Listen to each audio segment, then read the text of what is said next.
क्या आप भी ऑटिज्म के होलिस्टिक अप्रोच को जानना चाहते हैं? क्या आप भी ऑटिज्म के लक्षण और कारण जानना चाहते हैं? तो इस वीडियो को अंत तक जरूर देखें। नमस्कार दोस्तों, मैं डॉक्टर डी.के. राय। आज हम बात करेंगे ऑटिज्म का होलिस्टिक अप्रोच क्या है, उसके लक्षण और कारण क्या हैं, और अंत में हम बात करेंगे कुछ ऐसे टिप्स की जो आपके बच्चे पे यदि अप्लाई कर दिया जाएगा तो आपके बच्चे के भविष्य में काफ़ी सुधार हो सकता है। इसलिए इस वीडियो को अंत तक जरूर देखें। सबसे पहले बात करते हैं ऑटिज्म क्या है।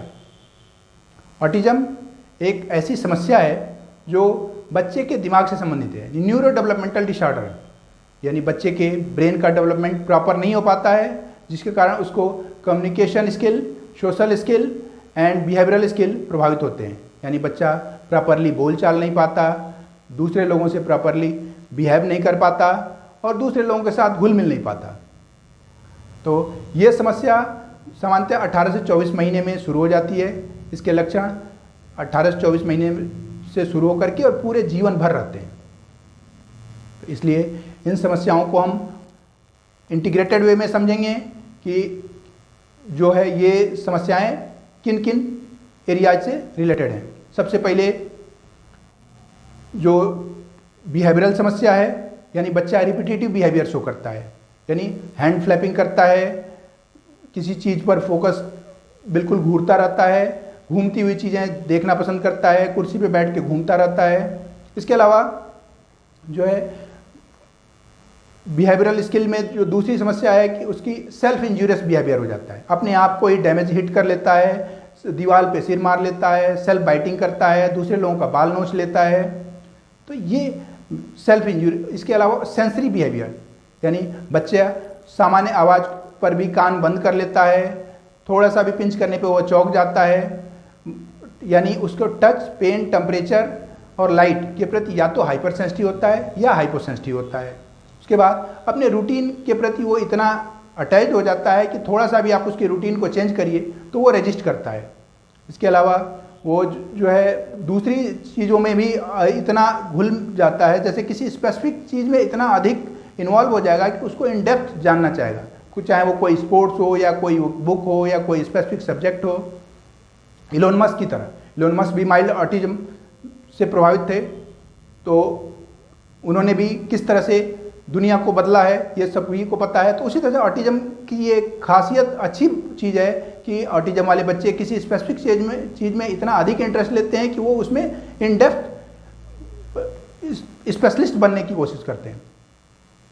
इसके अलावा जो कम्युनिकेशन स्किल की समस्या है, कम्युनिकेशन स्किल वर्बल और नॉन वर्बल दोनों है।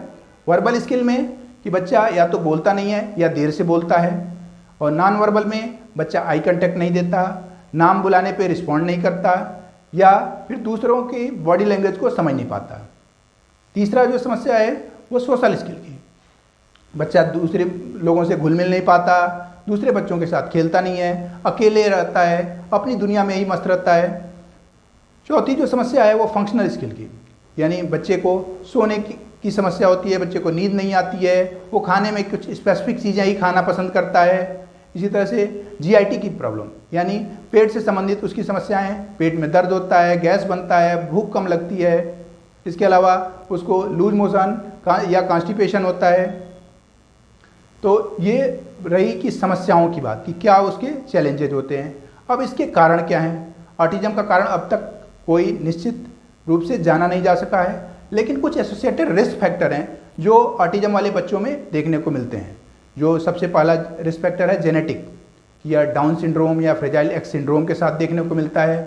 दूसरा रिस्क फैक्टर है ओल्ड एज पेरेंट्स। यदि ओल्ड एज पेरेंट्स हैं तो उनके बच्चों में ऑटिज्म की समस्या अधिक देखने को मिलती है।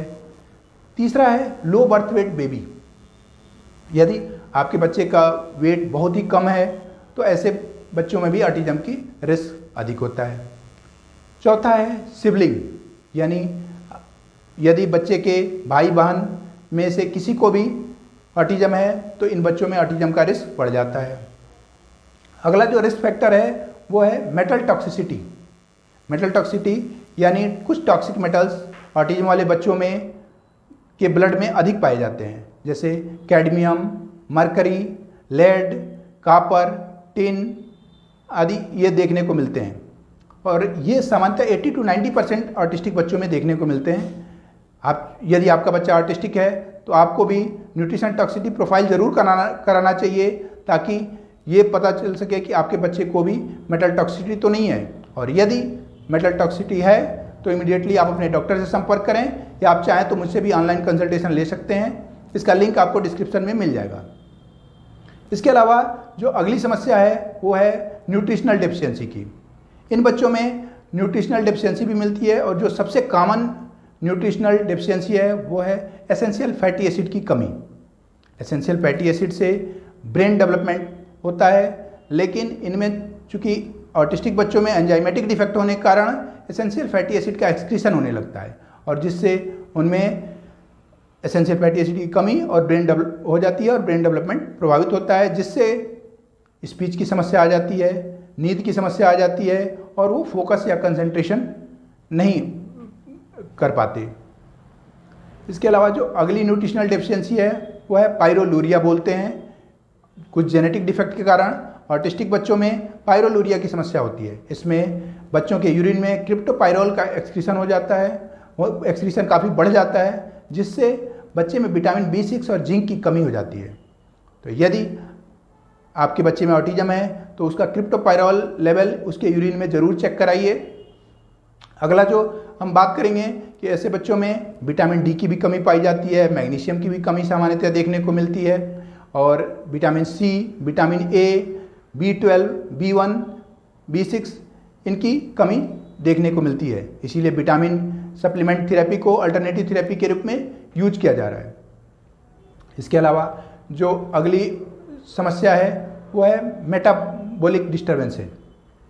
ऑटिस्टिक बच्चों में ब्लड शुगर बैलेंसिंग की पावर कम हो जाती है, और इस कारण से यदि जब ये मीठी चीज़ें खाते हैं तो इनके ब्लड में अचानक से ब्लड शुगर लेवल बढ़ जाता है, और जिससे इनमें हाइपर एक्टिविटी बढ़ जाती है और कंसंट्रेशन का लेवल कम हो जाता है। इसीलिए सामान्यतः ऑटिस्टिक बच्चों में हाइपर एक्टिविटी की समस्या भी देखने को मिलती है। अगली जो सबसे इम्पॉर्टेंट चीज़ है वो है कि गट माइक्रोबायोटा इम्बैलेंस, यानी गट में हमारे कुछ माइक्रोबायोटा पाए जाते हैं, यानी बैक्टीरिया पाए जाते हैं जो हेल्दी होते हैं, हेल्पफुल होते हैं। ये बैक्टीरिया हमारे बॉडी के इम्यून सिस्टम को इम्प्रूव करते हैं, और यदि हमें कोई इन्फेक्शन हो जाता है, जब हम कोई एंटीबायोटिक लेते हैं तो इसकी एंटीबायोटिक लेने की वजह से हमें जो हार्मफुल बैक्टीरिया को डिस्ट्रॉय करने के लिए एंटीबायोटिक खाते हैं, उससे हेल्दी बैक्टीरिया भी डिस्ट्रॉय हो जाते हैं, और इससे हमारा इम्यून सिस्टम कमज़ोर हो जाता है, और हानिकारक बैक्टीरिया वहाँ पे ग्रो कर जाते हैं।